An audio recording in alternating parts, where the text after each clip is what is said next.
روزہ کھولنے کی نیت آج کی اس ویڈیو میں ضرور سن کر جائیے گا، اور ایک ایسا وقت بھی آپ کو بتایا جائے گا جس وقت میں آپ کی ہر دعا قبول ہوتی ہے۔ سبحان اللہ۔ روزہ کھولنے کی نیت آج ہم آپ کو 3 بھاشاؤں میں بتائیں گے، 3 لینگویج میں بتائیں گے، ہندی، انگلش اور عربی، تینوں بھاشاؤں میں میں آپ کے سامنے لکھ دوں گا۔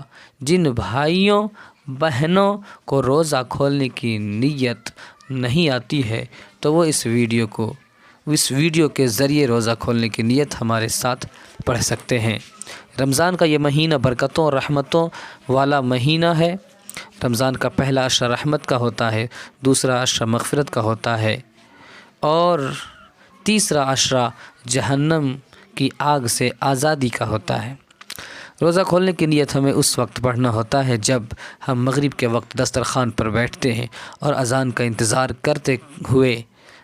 کرتے ہیں، اس وقت ہمیں روزہ کھولنے کی نیت پڑھنا ضروری ہوتا ہے۔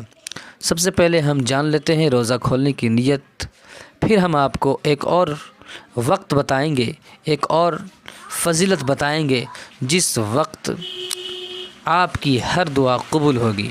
جن بھائی بہنوں نے روزہ رکھا ہے اور وہ ویڈیو کو لائک ضرور کریں اور اس ویڈیو کو زیادہ سے زیادہ مسلمان بھائیوں میں پہنچانے میں ہماری مدد کریں۔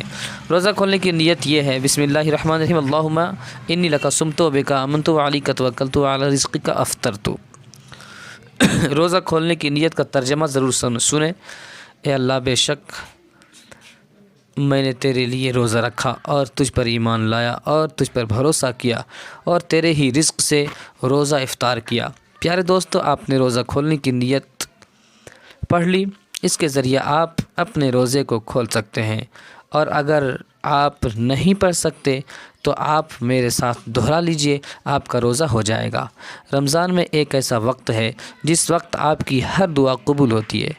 جیسے ہی آپ مغرب کی اذان سے پہلے افطار یعنی روزہ کھولنے کے لیے بیٹھتے ہیں، اور پھر مغرب کی اذان سے 5 منٹ پہلے جو اللہ پاک سے دعا مانگی جاتی ہے، اللہ تبارک و تعالیٰ کے فضل و کرم سے وہ دعا قبول ہو جاتی ہے۔ بس آپ کو دھیان یہ رکھنا ہے کہ مغرب کی اذان سے کم از کم 5 منٹ، 10 منٹ، 15 منٹ پہلے بیٹھ جانا ہے، اور جب تک اذان ہو نہیں جاتی آپ کا جو بھی مقصد ہے، جو بھی اللہ پاک کی بارگاہ میں عریضہ پیش کرنا ہے، اللہ پاک سے رو رو کر گڑ گڑا کر مانگنا ہے، جو بھی آپ کے نیک خواہشات ہیں وہ آپ کو مانگنا ہے افطار کرنے سے پہلے، یعنی کہ اذان شروع ہونے سے پہلے تک۔ انشاءاللہ آپ کی دعا قبول ہوگی۔ اس دعا کو ثواب کی نیت سے اپنے تمام دوستوں اور رشتہ داروں میں شیئر کریں تاکہ سبھی مسلمان اس ویڈیو سے فائدہ اٹھا سکیں۔ جاتے جاتے یہ بھی بتا دوں کہ ہمارے چینل اعظم نیٹ ورک کو سبسکرائب نہیں کیے ہیں تو ضرور سبسکرائب کیجیے گا۔ خدا حافظ۔